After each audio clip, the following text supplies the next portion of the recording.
Kabahin sa kasaulugan sa ika-454 katuig nga anibersaryo sa probinsya sa Sugbo, giablihan sugod kagahapon Agosto 1 ang tabo sa Kapitolyo dinhi mismo sa Capitol Grounds kun asa kapin 40 ka mga munisipyo ug dakbayan ang misalida sa ilang tagsa-tagsa ka mga produkto.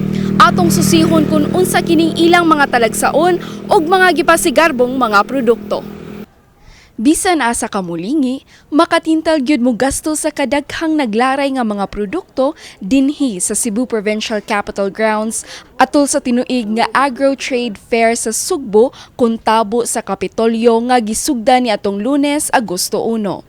Gikan daan bantayan hangtod sa Santander, gibida sa mga exhibitors sa kada local government unit ug mga small business owners ang ilang mga produkto sama sa mga muebles, prutas ug utanon, lami ang mga sinugbang seafood, bisan mga tanom, ilimnon ug mga hinamis. So no, sa atong pagsuroy-suroy diri sa tabo sa Kapitolyo atong nakit-an nga na ay nagluto diri no, humot kaayo og gitawag nila sinakol diri sa munisipyo sa Hinatilan. So atong interviewon karon si Ate Jenna nga kasamtangang proseso karon sa sinakol. Hi Ate.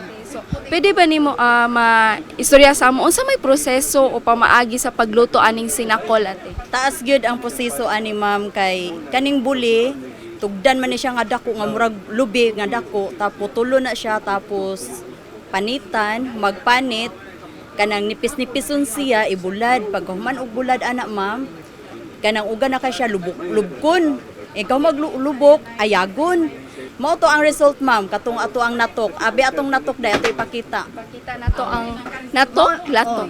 Latok mao na ni siya. Mao ni ang ato ang result sa latok.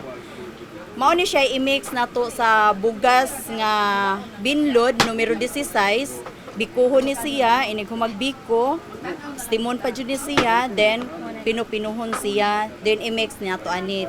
Sakto na ni siya timpla. Pagkahuman, isulod nato ani din stem, luto na siya. Mao ni ilang sample nga sinakol diri sa Hinatilan. Hinatilan ay maghimo aning sinakol jud Ora jud ma'am. Ang hinatilan ra gyud. So atong tilawan no, init pa jud kaayo siya. Okay na.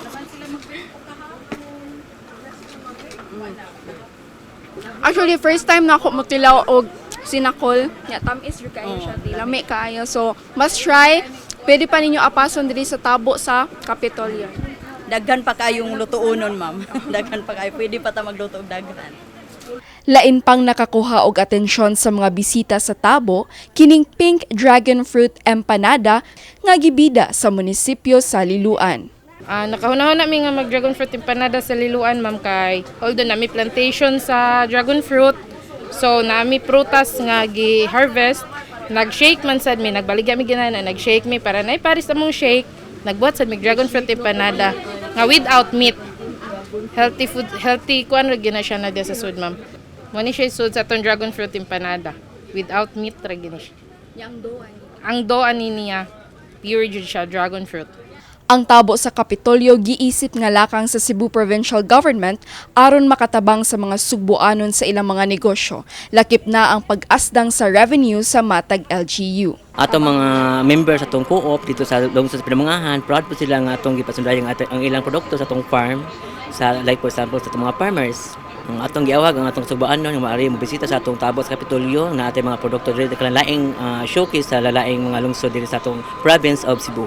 Kung gusto pa ninyong mobisita, kung gani mo palit dinhi sa tabo, mahimo pa kamong moanhi sa Kapitolyo hangtod sa Domingo, Agosto 6. Kini si Mila Lagahit, UP Cebu Com Intern alang sa My TV Cebu.